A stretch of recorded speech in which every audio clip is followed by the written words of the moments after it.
Hi, it's time for another verb of the day. Today's verb is pay. This is actually day 2 of the verb pay. And again, I want to say a special thank you to Opti who recommended this verb. And if you've already watched part 1, that's great. In part 2, we'll be discussing even more phrasal verbs that use this particular verb. But before we jump in and look at those, let's do a quick review of some common ways that you'll hear pay used.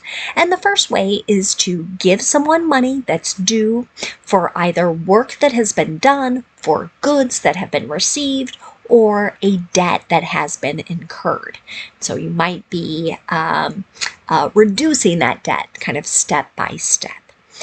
In the first part of this video, we said the second and third definitions here were closely tied in to that first definition. So anytime you're handing over or transferring money to someone or some business, we could also use that particular verb.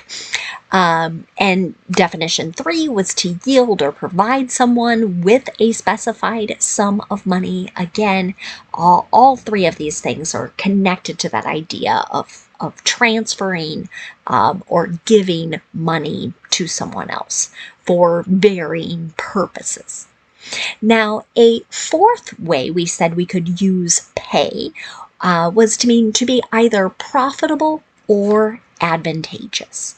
And I give you an example of that. I've got another one. I did negative ones in day 1. So what about hard work pays, right? That can lead to advantageous results, or if we're really talking about business type things, so then of course it could lead to greater profit. Our fifth definition of the verb pay can mean to, we can use it to say pay attention, pay respect, pay a compliment. So really, with all of these things, we're either giving attention or giving respect, giving a compliment. Then our sixth way to use the verb might be in connection to making a visit with someone. So tends to be a slightly older phrase, I think we would hear, to pay someone a visit.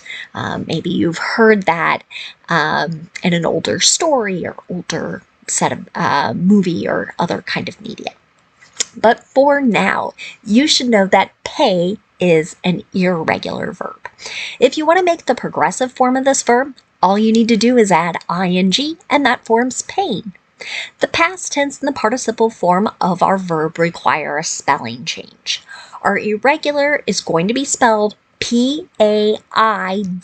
We're still going to pronounce it with a long A sound, and we're going to pronounce it like this: paid, paid.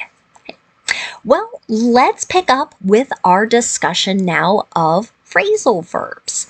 We said there are really just a number of them. And again, if you watch part 1 of our video, we talked about the noun pay off, but we're going to start today's phrasal verb discussion by discussing the multiple meanings the phrasal verb pay off can have. And the first way to use that phrasal verb is to discuss the repaying of a debt, or maybe paying some type of bill in the future. So an example of this might be, she paid off her school loans in 10 years. So what the sentence is describing is an action in the simple past tense. So we're talking about a completed action at a known period here. And we're talking about someone who repaid their educational loans over this period of time.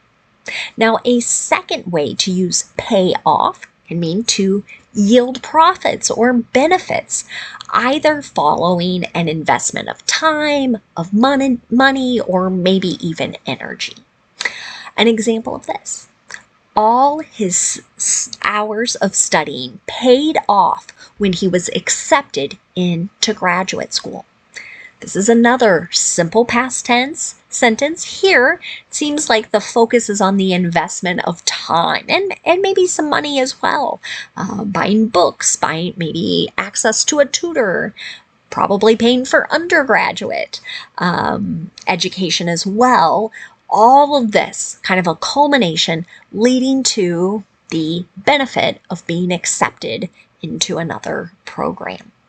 Now, a third way to use pay off can mean to bribe someone. So here you're using money trying to get some sort of benefit, maybe a special treatment, and generally this is not above board, and in some instances it is not legal to do. So an example of this is someone being paid off to cover this up. Okay? This is an example of passive voice in the present progressive or in the present continuous. And so what we're really sort of hinting at here is someone bribing someone else so that maybe this scandal isn't well known or it isn't brought to light. The next phrasal verb we'll discuss today is to pay on. It can also have a couple different meanings. One way to use it is to discuss paying some amount of money that goes toward the total cost of something. So an example of this might be, how much do you pay on your car loan each month? Right? So here we're talking about making monthly payments, and we're maybe asking a very personal question here about how much that payment is. And this is an example of a simple present question. We're talking about a habit or a routine here. And all of those payments are going to the total cost of the car. The second way to use pay on can mean to pay some amount of tax as a result of one's income. So an example of this in a sentence might be, the tax he pays on his salary each month is nearly more than he takes home. So here's another simple present sentence, and we're again sort of discussing the amount of tax paid in connection to maybe all the other deductions and then ultimately what that person receives as their net or take-home pay. Now let's keep looking at a few more phrasal verbs. The next one is to pay out. It can also have a couple different meanings. One way to use it means to give or disperse money to someone for a service or as a type of fee for something. An example of this might be, the company has paid out thousands of dollars in legal fees this year. Has paid out is an example of the present perfect. Now, the second way you could use pay out would mean to let a length of some type of wire or rope out, and you're doing that by unwinding it. An example of this, have we paid out enough rope to moor the boat? So here are sort of tie it to land or to a place where it's not going to be able to move. The next phrasal verb we'll discuss is to pay up. This can mean to give over the full monetary amount that is demanded by someone else. An example of this, you had better pay up in the next week. So had better here, sometimes referred to as a semi-modal. We're sort of talking about a requirement, and had better usually implies there's a consequence to it. And so this, again, might sound a bit threatening as a statement, right? You had better do this or else, right? Something bad might occur. The last phrasal verb we'll discuss today is to pay with. So here, again, we're giving something as a form of payment in exchange for goods or services. So an example of how you might hear this used, are you paying with cash or card? So really, again, this is most commonly used to discuss the form of payment. So you might hear with check, with a money order, right? So there are these other ways you can initiate the transfer of funds. Are you paying with cash or card is another example of the present progressive or the present continuous, but this time it's in active voice. Okay? Now, let's spend a moment discussing a few phrases that utilize our verb of the day, pay. And the first phrase we'll discuss is to pay one's dues. When someone uses this phrase, they're really talking about someone earning a right or maybe earning a position, and that could be through hard work, through some long-term experience, or it might even imply there's been some suffering. An example of this might be, she paid her dues as a volunteer before finally landing a paid job at the museum. There are certain professions where it can take a really long time to secure a full-time role or a paid role, a role with benefits before. And so people will do these things kind of trying to show their skills, their interests, their dedication. And ultimately, this phrase is showing us that someone has earned that particular position. Another phrase you might encounter is for something to pay for itself. When this gets used, someone is describing a situation where someone or something has earned or either saved enough money to cover the costs of its purchase. Let's look at an example. The new solar panels have paid for themselves.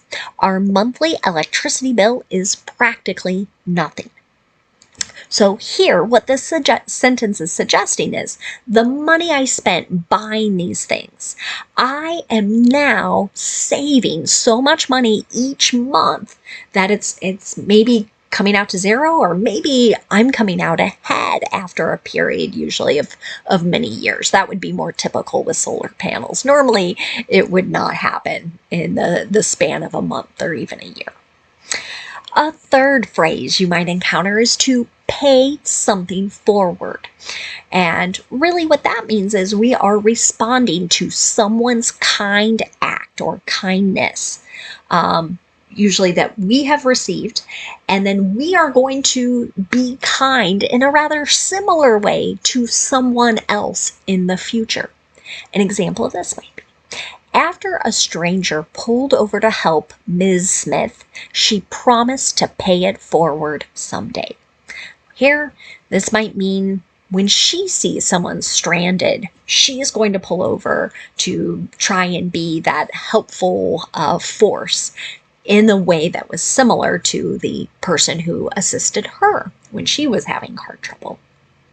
The last phrase we'll discuss is to pay through the nose. This particular phrase means that someone is paying way more than what is fair. An example of this might be, we've been paying through the nose for our utilities. Why are they so much higher than neighboring counties? So here, again, someone is suggesting the rates are not fair. What we're paying is much higher than other groups. Again, I want to say a special thank you to Abdi for suggesting the verb pay. I thank you all for watching, and I hope you have a great day.